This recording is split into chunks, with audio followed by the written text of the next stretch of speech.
लेकर के चलते हैं, जहां प्राकृतिक खेती पर एक चौपाल का आयोजन किया गया है और इस खास कार्यक्रम में मुख्यमंत्री डॉक्टर मोहन यादव भी शामिल होने के लिए पहुंचे हुए हैं।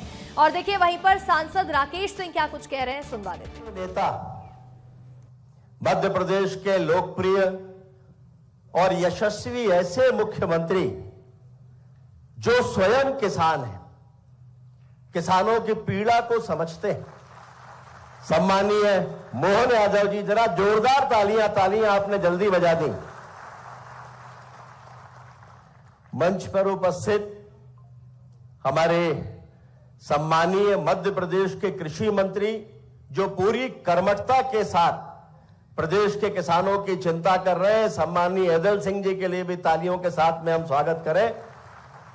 मंच पे विराजमान हमारे जबलपुर के महापौर आदरणीय जगत बहादुर अन्नू जी, मंचा सिंह हमारी सांसद आदरणीय बहन सुमित्रा जी, मंच पे विराजमान हमारे लोकप्रिय सांसद सम्मानीय आशीष जी, मंचा सिंह हमारे वरिष्ठ विधायक सम्मानीय अजय बिश्नोई जी, सम्मानीय अशोक रोहानी जी, सम्मानीय अभिलाष जी, सम्मानीय संतोष जी, सम्मानीय नीरज जी, जिला पंचायत की अध्यक्ष बहन आशा जी, मंच पे विराजमान हमारे अध्यक्ष द्वय भाई रत्नेश जी, भाई राजकुमार जी और नगर निगम के अध्यक्ष भाई रिंकू जी, मंच पे विराजमान अधिकारीगण और मेरे सामने बैठे हुए हमारे इस क्षेत्र के सभी अन्नदाता किसान भाइयों, दोनों हाथ जोड़कर मैं आपको प्रणाम और नमन करता हूं। बहुत अधिक देर से मैं जानता हूं आप सभी यहां पर विराजमान हैं। माननीय मुख्यमंत्री जी को चूंकि आज मीसाबंदियों के कार्यक्रम में भोपाल में रहना था, उसके बाद वे समय पर निकल गए, लेकिन मौसम खराब होने के कारण काफी देर तक एयरपोर्ट पर हवाई जहाज चक्कर लगाता रहा और ऐसा लग रहा था कि वे लैंड कर पाएंगे कि नहीं, लेकिन हमारे संवेदनशील मुख्यमंत्री जी ने कहा कि विमान वापस तो नहीं जाएगा, जितने चक्कर लगाना है लगाओ, लेकिन उतरेंगे हम जबलपुर में ही। मुझे कहते हुए खुशी है कि आज का ये जो कार्यक्रम है केवल ये कृषि का कार्यक्रम भर नहीं है, बल्कि हमारी पवित्र मां धरती और किसान भाइयों के बीच में हमारे बुजुर्गों के दिए गए ज्ञान का वो तादाद में है जिसे प्रवाहित हमारे ऋषि मुनियों ने हजारों साल पहले ही किया था। मेरे आज के इस कार्यक्रम की नींव उस समय रखी गई जब मैं गुजरात प्रवास पर गया था। मैं आदरणीय राज्यपाल जी से जब मिलने के लिए गया और जब वहां उनसे बात हुई तो मुझे लगा कि जैसे कोई साधक प्रकृति के साथ में संवाद कर रहा है और जिस गंभीरता के साथ में उन्होंने प्राकृतिक खेती के बारे में जानकारियां दी, मुझे लगा कि वर्षों पहले मैंने जैविक खेती पर यहां एक कार्यक्रम किया था। शायद उस समय पर मैं आचार्य जी से मिला होता तो वो प्राकृतिक खेती का ही कार्यक्रम होता, लेकिन उसी दिन ये तय कर लिया था कि प्राकृतिक खेती के लिए हम उन्हें आमंत्रित करेंगे और वे उसके बाद जबलपुर में पधारे। मैं हृदय की गहराइयों से उनके प्रति आभार प्रकट करता हूं। माननीय मुख्यमंत्री जी, उनका भी मैं आभारी इसलिए हूं कि यह उनकी उपस्थिति केवल कोई राजकीय उपस्थिति नहीं है, बल्कि यह प्रतिबद्धता है मध्य प्रदेश के किसान भाइयों के लिए, उनके भविष्य के लिए और आने वाली पीढ़ियों के लिए और आने वाले कल के भारत के लिए। माननीय प्रधानमंत्री जी ने लाल किले की प्राचीर से जब आह्वान किया था प्राकृतिक कृषि को लेकर, तब उस समय लोगों को लगता था कि यह कोई नई बात है, यह हमारी संस्कृति का हिस्सा है। और आज देश में 5 लाख से ज्यादा किसान प्राकृतिक खेती को अपना चुके हैं और हमें यह कहते हुए खुशी है कि इसी संकल्प को आगे बढ़ाने का काम आदरणीय आचार्य देवव्रत जी कर रहे हैं। हिमालय के पहाड़ों से लेकर और गुजरात के मैदानों तक प्राकृतिक खेती के बारे में न केवल वो जानकारी दे रहे हैं बल्कि बड़ी संख्या में किसान प्रेरित होकर उसको अपना रहे हैं। मैंने आप सबके बैग में एक पुस्तक रखी है, आचार्य देवव्रत जी की लिखी हुई पुस्तक है। यह पुस्तक कोई सामान्य पुस्तक नहीं है, यह ज्ञान कोश है। यह वो ज्ञान है जो हजारों साल पहले हमारे ऋषि मुनियों ने हमको दिया था।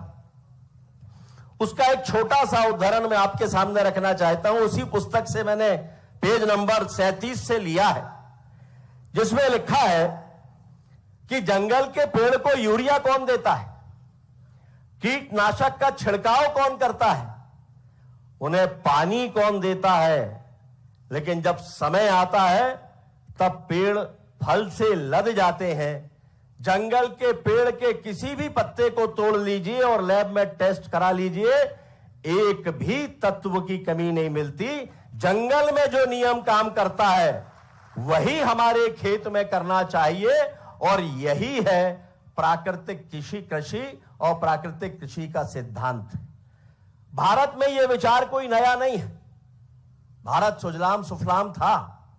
यह कृषि विज्ञान की दृष्टि से उन्नत देश रहा है।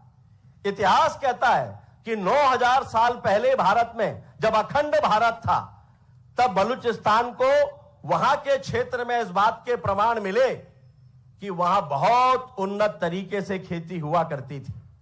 और उसके पीछे कारण था, जो हमारे पुरखे थे वो जानते थे कि पंच महाभूतों का महत्व क्या है। पृथ्वी, जल, आकाश, वायु, अग्नि, ये पंच महाभूत ये प्रकृति के साथ तालमेल करके मानव के जीवन को किस तरह से प्रभावित करते हैं और कैसे ये कृषि का आधार बन सकते हैं। और इसीलिए इसी के आधार पर कृषि विज्ञान की रचना हुई थी।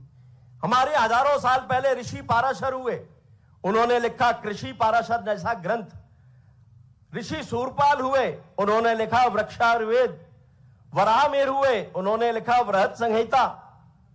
आज विज्ञान जिस क्लाइमेट स्मार्ट एग्रीकल्चर की बात कर रहा है, महर्षि पाराशर हजारों वर्ष पूर्व ऋतु चक्र पर आधारित खेती की नींव रख चुके हैं। और उनका बड़ा स्पष्ट मानना था कि अगर हम मौसम का आकलन करें और वर्षा का आकलन करें, पूरे वक्त 2-3 दिन की वर्षा नहीं, पूरे वर्ष भर की वर्षा का आकलन अगर हम करें तो खेती बहुत बेहतर तरीके से हम कर सकते हैं। और उसके लिए पूरा वर्ष भर इंतजार करने की जरूरत नहीं। उन्होंने कहा था पौष के महीने में यानी पूस के महीने में केवल 30 दिन की जो हवा की गति है और उसकी दिशा, उसके आधार पर पूरे वर्ष भर की बारिश का पैटर्न हम विकसित कर सकते हैं। एक दिन में 24 घंटे, 30 दिन में 720 घंटे, और इन 720 घंटों को 60 से बांट दो तो 12 हिस्से होते हैं। इन 12 हिस्सों को 12 महीने मान लो और 60-60 घंटे की जो हवा की गति है उसकी दिशा का अध्ययन कर लिया जाए और उसकी दशा का अध्ययन कर लिया जाए तो पूरे वर्ष भर का बारिश का पैटर्न बन जाता है। यानी पहले 60 घंटे जो 2.5 दिन के बराबर होते हैं, इसमें अगर हवा पश्चिम और उत्तर की दिशा में बह रही है तो उस साल के वर्षा काल के संबंधित महीने में पहले दिन ही बारिश होगी। कितना अद्भुत था ये हमारा कृषि विज्ञान। और ये कपोल कल्पना नहीं है, इस पर प्रयोग हो चुके हैं और वैज्ञानिकों ने प्रयोग करके ये मान लिया है कि ये विज्ञान उस जमाने में उन्नत था, आज से बेहतर था, और आज भी उसके आधार पर वर्षा के पैटर्न को विकसित किया जा सकता है। कहने के लिए बहुत कुछ है, लेकिन समय बीत चुका है। हमें ज्ञान की बहुत सी बातें मिलेंगी, लेकिन निर्णय हमारा है। मैंने वर्षों पहले जब जैविक खेती पर एक कार्यक्रम किया था तो एक ही आग्रह किया था, कुछ करिए या ना करिए, कम से कम अपने खाने के लिए अपनी खेती उस पे तय कर लीजिए कि अपनी खेती के लिए, अपने घर के लिए आप अनाज पैदा करेंगे। कुछ समय बीतने के बाद मैंने कोशिश की थी कि कुछ अनाज जैविक मिल जाए, लेकिन संभव नहीं हो सका। बाद में ध्यान में आया कि उसकी कई कठिनाइयां हैं, लेकिन प्राकृतिक खेती को लेकर कोई कठिनाइयां नहीं है। अब निर्णय हमारा है। एक विकल्प है पुराना रास्ता, यानी कर्ज का, जहर का, बीमारी का, और दूसरा है वो मार्ग जो महर्षि पाराशर से होते हुए देश के माननीय प्रधानमंत्री आचार्य देवव्रत जी और हमारे मुख्यमंत्री जी के माध्यम से हम सब तक आ रहा है। निर्णय हमें करना है। एक छोटे सी बात के साथ मैं अपनी बात समाप्त कर रहा हूं। अभी 3 दिन पहले जबलपुर के कुछ किसान जो प्राकृतिक खेती करते हैं उनके साथ मैं बैठा था, उनसे बातचीत कर रहा था। मैंने उनसे कहा कि कुछ वर्ग ऐसे हैं समाज में जो खेती बहुत उन्नत तरीके से करते हैं। उन्होंने धीरे से कहा कि हां, और उनमें से कुछ में कैंसर जैसा रोग बहुत तेजी के साथ फैल रहा है। मुझे आश्चर्य हुआ। कल हमारे एक कार्यकर्ता का फोन आया, मैंने यही बात उसको दोहराई। थोड़ी देर के विराम के बाद उन्होंने लंबी सांस लेते हुए कहा कि भाई साहब, मेरे गांव में 12 कैंसर पेशेंट हैं और 12 के 12 उसी वर्ग से संबंधित हैं जो खेती को बहुत अत्याधुनिक तरीके से करते हैं। अब मुझे नहीं मालूम इसके कोई प्रमाण होंगे नहीं होंगे, हम इसको प्रमाणित भी नहीं कर सकते, लेकिन चिंता का विषय तो ये हम सभी के लिए है कि आने वाली पीढ़ियों के लिए हम क्या छोड़कर जाना चाहते हैं। बहुत बड़ी संख्या में सभागार के बाहर भी एलईडी स्क्रीन के माध्यम से किसान भाई इसे सुन रहे हैं। मैं उनका भी आभार प्रकट करता हूं और यहां पर बैठे हुए किसान भाइयों के प्रति आभार प्रकट करते हुए विशेष रूप से मैं माननीय राज्यपाल महोदय और मध्य प्रदेश के संवेदनशील मुख्यमंत्री जी के प्रति आभार प्रकट करता हूं। बहुत बहुत धन्यवाद। भारत माता की जय। आपने सुना मंत्री राकेश सिंह को, जिन्होंने प्राकृतिक खेती को लेकर यहां पर बातचीत की है। और ये जो चौपाल का आयोजन जबलपुर में किया गया है, इसका मुख्य उद्देश्य प्राकृतिक खेती को बढ़ावा देना ही है। किसानों को प्राकृतिक खेती के फायदे समझाना और सरकार की उन योजनाओं के बारे में बताना जो किसानों के हित के लिए चलाई जा रही हैं, ये इसका मुख्य उद्देश्य रखा गया है। कई लोग यहाँ पर मौजूद हैं और ऐसे में कई किसान भी यहाँ पर पहुंच रहे हैं जो प्राकृतिक खेती के बारे में जानकारी जिन्हें दी जाएगी। इसके साथ ही आयोजन में गुजरात के राज्यपाल आचार्य देवव्रत शामिल हुए हैं, मुख्यमंत्री डॉक्टर मोहन यादव नजर आ रहे हैं, तो वहीं लोक निर्माण विभाग के मंत्री राकेश सिंह भी यहां मौजूद हैं। तस्वीरें आपको सीधी जबलपुर से दिखा रहे हैं और इस बहुत ही खास कार्यक्रम का आयोजन किसानों के लिए किया गया है, जिन्हें उन्नत खेती के फायदे बताए जाएंगे, उन्हें प्राकृतिक खेती के बारे में जानकारी दी जाएगी। तो वहीं जबलपुर पहुंचे हुए हैं आज सीएम डॉक्टर मोहन यादव और जबलपुर में बहुत ही खास चौपाल का आयोजन किया गया है, जहां प्राकृतिक खेती को बढ़ावा देना मुख्य उद्देश्य रखा गया है।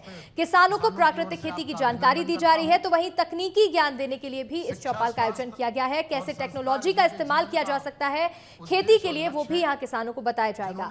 तो इसके साथ ही सरकार के द्वारा कृषि कल्याण के लिए कौन कौन सी योजनाएं चलाई जा रही हैं और उसका लाभ कैसे मिल सकता है, उसका फायदा कैसे किसानों को मिल सकता है, उसको लेकर भी यहाँ उन्हें जानकारी दी जा रही है। प्राकृतिक खेती पर चौपाल का आयोजन जबलपुर में किया गया है, जहां मुख्यमंत्री डॉक्टर मोहन यादव शामिल होने के लिए पहुंचे हुए हैं। तो वहीं उसके साथ यहां पर देखिए मंत्री राकेश सिंह नजर आ रहे हैं और गुजरात के राज्यपाल भी यहां पहुंचे हुए हैं।